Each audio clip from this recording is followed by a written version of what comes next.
नमस्कार प्रिय विद्यार्थियों, स्वागत है आपका हमारे यूट्यूब चैनल पे।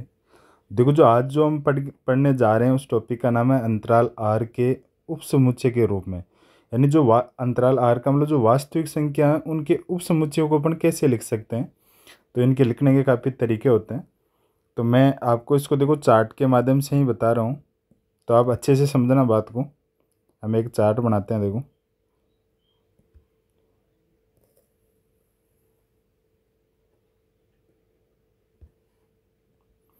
देखो, जो चार्ट बनाया ना उसके अंदर अपन बताते हैं।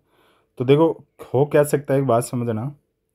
यदि आपके पास कुछ संख्याएं हो, मान लो जैसे कोई संख्या रेखा है, यहाँ आपके 5 से लेके आपके पास मान लो संख्या है 25 तक। अब इसमें देखो, ये छोटी छोटी सब संख्याएं आ गई टोटल की। वास्तविक संख्याएं तो निरंतर कंटिन्यू होती है। अब इन 5 से 25 को आप कैसे दिखा सकते हो, तो दिखाने के अलग अलग तरीके हैं कि 5 और 25 को शामिल करके दिखाओ, यानी दोनों को शामिल करो। हो सकता है आप 5 को शामिल भी नहीं करो और 25 को भी नहीं करो। हो सकता है आप 5 को शामिल करो, 25 को नहीं करो, 25 को करो और 5 को नहीं। यानी ऐसे करके कुल 4 तरीके होते हैं। तो देखो, इसी तरीके से अपन इसको समझेंगे। तो देखो, पहला जो तरीका है, जब दोनों साइड अपन शामिल नहीं करते हैं तो उसका नाम अपन बोलते हैं विवर्त या खुला अंतराल। कौन सा अंतराल? विवर्त या खुला। इसको याद रखें अपन नाम को, विवर्त या खुला अंतराल। कौन सा अंतराल? विवर्त या खुला अंतराल। इंग्लिश में आप बोलेंगे ओपन इंटरवेल। Open interval. हुआ क्या इसमें? देखो, यदि मैं पॉइंट ए और बी लेता हूँ, यहाँ पर इस अंतराल में अपन को दो संख्या लेते हैं ए और बी, जिसमें ए से बी बड़ी है और ये संख्या मान लो ए से शुरू होके ये बी से बी तक है यहाँ पर। और जो हाँ ए और बी क्या है, रियल नंबर है। इनको अपन लिखने का तरीका सीख रहे हैं। बात सुनना। तो इसमें ए भी शामिल नहीं है, तो ऐसे ये खाली बना रहे हैं अपन, और बी भी शामिल नहीं है, तो ऐसे बना रहे हैं। एक संख्या रेखा है जी पर एक संख्या ए है और दूसरी बी है, तो न तो ए शामिल है और न बी शामिल है, तो इसको ओपन इंटरवल बोलते हैं। अब बनाते कैसे हैं? जब दोनों साइड शामिल नहीं है तो छोटा ब्रैकेट लगाओ दोनों साइड, ऐसे लिखते हैं इसको, है ना। और यदि आप समुच्चय निर्माण में लिखना चाहो तो अपनी जो संख्या अक्ष है वो किससे आ रही है? रियल नंबर से आ रही है। संख्याएं सभी अक्ष, सब संख्याओं को, इस पूरे अंतराल को अक्ष मान लिया। कहाँ से आ रही है? रियल नंबर से। तो बताओ अक्ष कहाँ से कहाँ के बीच में? अक्ष का मान ए से बी के बीच में, जहाँ ए और बी शामिल नहीं है। समझ में आया होगा आपको। दोबारा सुनना। आपको बोले कि इस पूरे को अक्ष मान लिया, तो अक्ष क्या है? रियल नंबर है। और रियल नंबर किससे है? ए और बी के बीच में है। ऐसे देखो, दूसरा जो अंतराल होता है ना, उसको बोलते हैं अपन संवृत या बंद अंतराल। कौन सा अंतराल? बंद अंतराल। बंद को क्या बोलोगे? क्लोज। तो ये हो गया क्लोज इंटरवेल। कौन सा इंटरवेल? Close interval. इसके अंदर क्या होगा कि ये दोनों भी शामिल होगी। तो इनको मैं ऐसे डायरेक्ट कर रहा हूँ, ये दोनों संख्याएं भी इसमें क्या होगी? शामिल होगी। यदि ये ए है और ये बी है तो कैसे लिखोगे? अब दोनों शामिल है तो बड़ा ब्रैकेट लगाएंगे, ए और बी, इसका मतलब ये दोनों शामिल है। ये तो इसका हो गया अंतराल रूप। तो क्योंकि देखो, इनको अपन रोस्टर रूप में नहीं लिख सकते। जो रियल नंबर होते हैं वो किसके किसके बीच में होते हैं? माइनस अनंत से प्लस अनंत के बीच में। और ये भी कौन सा इंटरवल है? Open interval. अब इनके उप समुच्चय लिख रहे हैं अपन। ये जो इंटरवल है रियल नंबर का, इनके उप समुच्चय लिख रहे हैं अपन। अब देखो, इनको अपन रोस्टर में नहीं लिख सकते, तो क्या लिखते हैं अपन? अंतराल रूप में लिखते हैं ना। अब देखो, ए और बी दोनों शामिल है क्या? तो अपन ने मान लिया पहले कि ये सभी अक्ष हैं। ये वाला सब पूरा अंतराल क्या है? अक्ष है। तो अपन ने लिख दिया सभी अक्ष किस में से आएंगे? रियल नंबर में से। तो फिर बताओ, जहाँ पर अक्ष क्या है, तो अपन ने बोल दिया अक्ष में, अक्ष का मान में ए और ए के बराबर भी है, बड़ा भी है। यानी ए भी शामिल है, बी भी शामिल है, और ए से बी के बीच में है ना। तीसरा जो इंटरवल अपना आता है उसको अपन बोलते हैं अर्ध संवृत या विवर्त अंतराल। इसमें दोनों टाइप के होते हैं। तो ये दो तरीके से हो गया। कैसे हुआ देखो, इंग्लिश में इसको बोलेंगे सेमी क्लोज्ड या ओपन इंटरवल। Open interval. देखना, बात समझना। तो इसमें जो अव्यय आएंगे उसमें क्या होगा? जैसे मान लो कि इस साइड वाला शामिल नहीं हो, इधर वाला शामिल हो, और उस साइड बी शामिल नहीं हो, तो ये ऐसे हो गया, है ना। अब इसको आप या ऐसे भी लिख सकते हैं कि ए तो शामिल है लेकिन बी शामिल नहीं है। अब बी नहीं शामिल होता ना तो बड़े वाले ब्रैकेट को ऐसे लिखो तो भी बात वही है। अब इसको समुच्चय निर्माण में क्या लिखोगे, इन सबको अपन अक्ष मान लेंगे तो वही कहानी देखो, यानी सभी अक्ष का समुच्चय, जहाँ अक्ष किस कहाँ से बिलोंग कर रहा है, रियल नंबर से आ रहा है, जिसमें ए तो शामिल है और ए से बड़ा अक्ष का मान लेकिन बी से छोटा और बी शामिल नहीं है। बात समझे। और दूसरा जो तरीका है इसका दिखाने का वो इस तरीके से देखो कैसे, मान लो शुरू वाला ही शामिल नहीं हो तो छोटा ब्रैकेट लगाएंगे, ए शामिल नहीं है लेकिन बी शामिल है, लेकिन बी शामिल है। इसको दूसरे तरीके से कैसे लिख सकते हो आप कि ए तो शामिल नहीं है, ए तो शामिल नहीं है लेकिन बी शामिल है, बराबर क्या होगा, सभी अक्ष, इन सबको अक्ष मान लिया। अब की बार देखो क्या है, सभी अक्ष मान लिया, ए शामिल है क्या, नहीं है, ए से बड़ा और बी के बराबर है ना, या बी से छोटा। तो देखो ये अपने लिखने के तरीके हुए, तो मैं इनको एक बार डायरेक्ट कर रहा हूँ, आप समझे दोबारा। ये तो अपना कौन सा हुआ, खुला अंतराल, जिसमें दोनों ही साइड में अपन छोटा ब्रैकेट लगाएंगे। ये बंद अंतराल है, इनमें दोनों साइड अपन बड़ा लगाएंगे। अब अर्ध सेमी क्लोज्ड और ओपन सेमी ओपन, इन दोनों में क्या होता है कि एक साइड को शामिल करते हैं, एक साइड को शामिल नहीं करा और यहाँ पर इस साइड को शामिल नहीं करा, तो किसी एक साइड को अपन शामिल करते हैं। अब आपको प्रश्न क्या मिलते हैं कि अंतराल रूप में दिया होता है, समुच्चय में लिखना होता है, और समुच्चय में दिया होता है अंतराल में। तो ये कौन सा रूप है, ये आपका रूप है अंतराल रूप। कौन सा रूप है, अंतराल रूप। क्वेश्चन लेंगे तो और अच्छे से समझ में आएंगे जब चैप्टर में जाएंगे अपन। और ये कौन सा है, समुच्चय निर्माण रूप।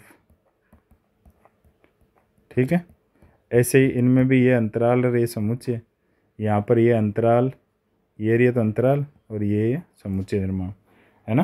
तो ये अपना कॉन्सेप्ट। अब देखो अपने अगले कॉन्सेप्ट पर चलते हैं और जिसका नाम है पावर सेट यानी घात समुच्चय। देखो घात समुच्चय के लिए समझने के लिए अपने एक एग्जाम्पल लेते हैं। मैंने ले लिया ए बराबर वही ले लेते हैं अपन 3 समुच्चय वाला एक्स वाई जेड। अब देखो घात समुच्चय क्या होगा, इन सभी के उप समुच्चय बनाओ। तो उप समुच्चय क्या बनेंगे, देखो एक तो इसका खाली बनेगा, एक अवयवों वाला देखेंगे तो एक्स, फिर वाई, आपके उप समुच्चय भी क्लियर हो जाएंगे यहाँ से। जेड, अब दो क्या बनाओ, एक्स वाई। देखो कंपटीशन में ऐसे प्रश्न भी आते हैं कि दो अवयवों के उप समुच्चयों की संख्या, तो उसका लिए अपना एक्स्ट्रा क्लास लेंगे एक बार, है ना, क्योंकि ये एनसीईआरटी में अलग से नहीं है, इसलिए अपन एक्स्ट्रा क्लास के अंदर करेंगे इसको। अब देखो 3 अवयव वाले एक्स वाई जेड। अब जो ये जितने भी ये समुच्चय आपके बने हैं ना, इन सब समुच्चयों का यदि समुच्चय हो, इन उप समुच्चयों का यदि समुच्चय हो तो उसको घात समुच्चय बोलते हैं। तो इसका मतलब क्या समझ में आया कि ये जितने भी आपके समुच्चय थे, उप समुच्चय थे, सॉरी, जितने भी आपके उप समुच्चय थे उनका समुच्चय होता है, उसको घात समुच्चय बोलते हैं। और इसको किससे दिखाते हैं, पी ए से, यानी पावर सेट ऑफ ए। तो देखो परिभाषा लिखते हैं अपन, समझना परिभाषा क्या होगी। देखो किसी समुच्चय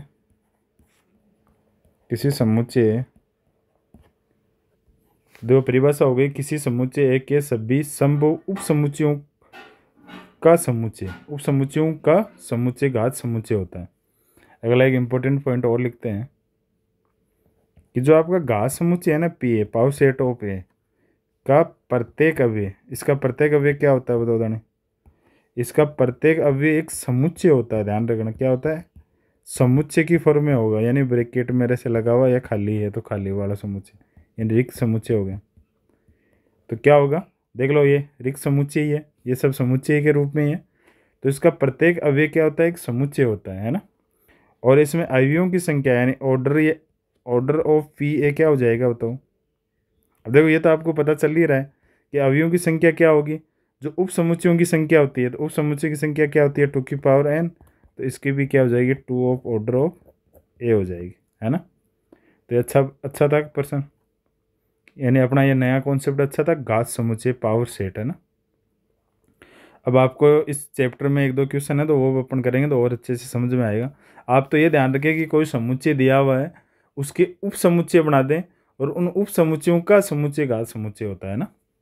अब अगले कॉन्सेप्ट पे चलते हैं अपना, जिसका नाम है सार्वत्रिक या समष्टीय समुच्चय, यानी इसको इंग्लिश में बोलेंगे अपन यूनिवर्सल सेट। कौन सा सेट? Universal set. समझ रहे हो, नाम से ही पता चल रहा है कि यूनिवर्सल सेट।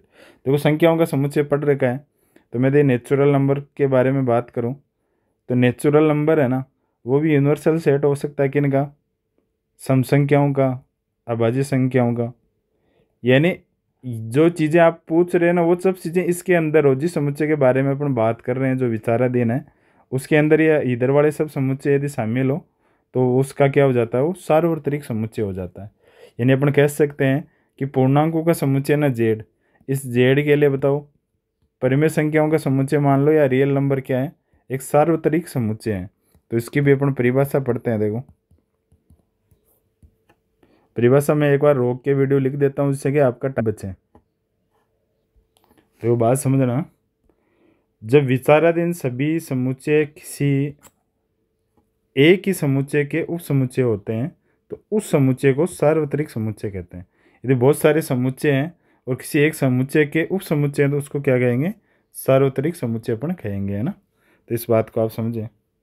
जैसे मैं आपको एग्जांपल दूँ, मान लो मैंने एक समुच्चय ले लिया a बराबर 1 2 3, b मैंने समुच्चय ले लिया 2 3 4 5 6, c मान लो मैंने ले लिया। अब ऐसे कोई से भी संख्या ले लो, मान लो 3 4 6 7 ऐसे। और एक समुच्चय मेरा d इस प्रकार है कि उसमें 1 2 3 डॉट डॉट डॉट डॉट ऐसे कंटिन्यू चल रहे हैं। एक तरीके से नेचुरल नंबर का सेट हो गया। अब ये बोल रहा है कि देखो जब विचाराधीन सभी समुच्चय, विचाराधीन समुच्चय कौन से हैं? ये वाले सब। किसी एक ही समुच्चय के उप समुच्चय, बताओ ये इसका उप समुच्चय है, ये भी है और ये भी है। तो जो ये डी वाला आपका है ना, वो क्या हो गया? सार्वत्रिक समुच्चय हो गया। इसको अपन किससे डिनोट करते हैं? कैपिटल यू से डिनोट करते हैं। किससे करते हैं? कैपिटल यू से डिनोट करते हैं। दूसरी बात, इसको यदि आप जब अपन आगे वेन आरेख पढ़ेंगे तो इसको समुच्चय को तो इस वृत्त से दिखाते हैं और इसको किससे दिखाएंगे? आयत से दिखाएंगे, है ना। इस बात को समझना। तो इसको किससे दिखाते हैं? आयत से दिखाते हैं। तो ये अपने कॉन्सेप्ट थे आज की। एक तो सार्वत्रिक समुच्चय, एक घात समुच्चय और एक अंतराल। यानी अपन रियल नंबर को क्या किस रूप में लिखते हैं? अंतराल रूप में। यदि कोई संख्या है जैसे 2 और 7 के बीच की संख्या है तो क्या हो सकता है? या तो 2 और 7 दोनों शामिल हो, या 2 और 7 दोनों ही शामिल नहीं हो, या हो सकता है 2 शामिल हो 7 नहीं हो, या हो सकता है क्या हो 2 शामिल नहीं हो और 7 शामिल हो। तो ये अपने 4 तरीके हैं किसी इन रियल नंबर इस अंतराल को लिखने का। अंतराल का मतलब क्या हुआ? देखो जो ये संख्या है ना 2 और 7 के बीच की सभी संख्याएं, अब सही भी संख्या है पॉइंटों में पूरी वैसे लिख नहीं सकते अपन, तो वो वैसे नहीं लिख सकते हैं रोस्टर रूप में, इसलिए अपन इसको अंतराल रूप में लिखते हैं, है ना। तो आज की क्लास इतनी थी। वीडियो अच्छा लगे तो अपने दोस्तों को अवश्य बताएं। जय हिंद, जय भारत।